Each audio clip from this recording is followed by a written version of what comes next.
Colleagues, thank you for inviting me to join this important event.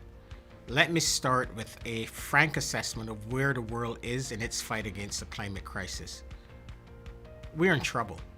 The window to prevent the worst impacts of the climate crisis is closing fast. Every indicator on climate shows that we are heading in the wrong direction. Global emissions are at their highest level in human history, and they continue to grow. Emissions must fall by 45% this decade to keep the 1.5 degrees Celsius goal of the Paris Agreement alive.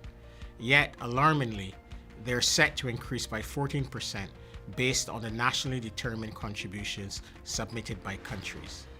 Meanwhile, the climate crisis continues to wreak havoc in every country, every region, and continent.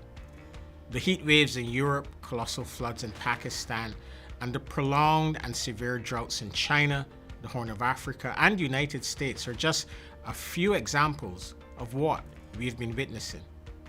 Globally, nearly half of humanity is already living in the danger zone. Earlier this year, the IPCC warned us that if you're from Africa, South Asia, Central or South America, or a small island developing state, you are 15 times more likely to die from extreme weather events. This is all happening at just 1.2 degrees Celsius of warming. But the good news is that we know exactly what we need to do, and we have the technology and financial tools to do it. We must cut emissions now. The G20 is responsible for 80% of global emissions and must lead the way in increasing their national climate targets.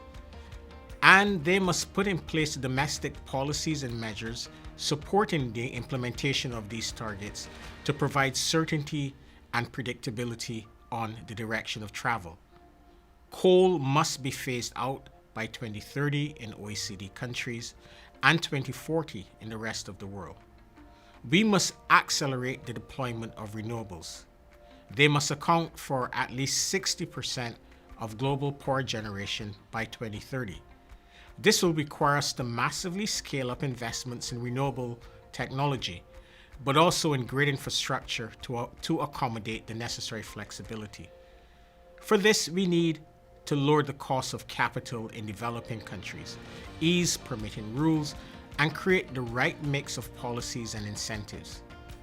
We must also increase the scale and quality of public finance to help leverage and attract the trillions of private finance either sitting on the sidelines or invested in carbon pollution.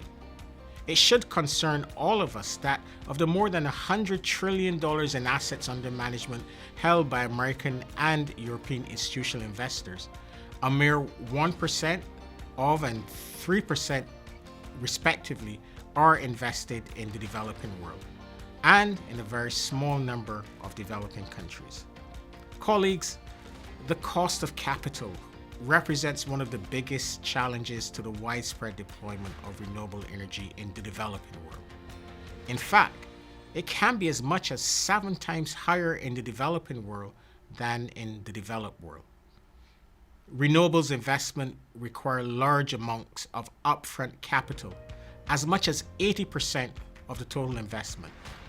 Thus, keeping the cost of debt and equity for renewables low, especially for emerging and developing countries, will be essential for accelerating the transition we badly need. We need to urgently address risk perception around finance for renewables in the developing world.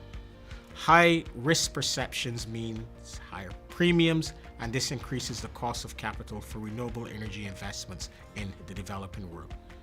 This in turn delays the transition of energy systems. We need to break this cycle.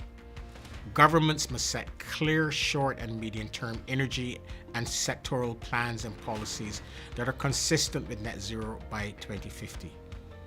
The multilateral development banks hold a unique and privileged position at the intersection of public and private finance.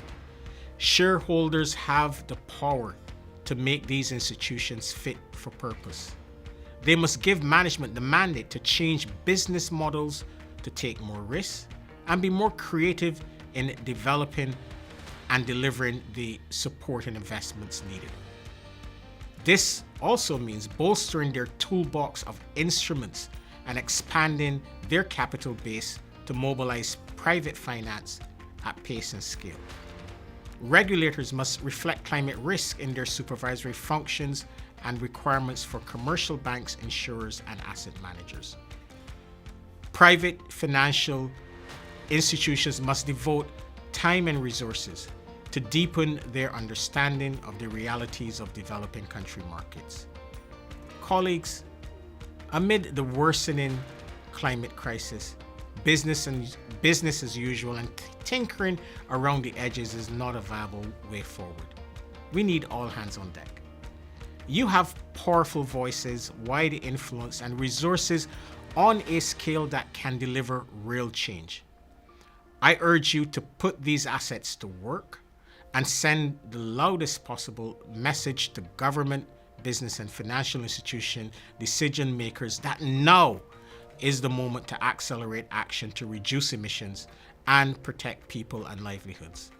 Your leadership is needed more than ever. I thank you.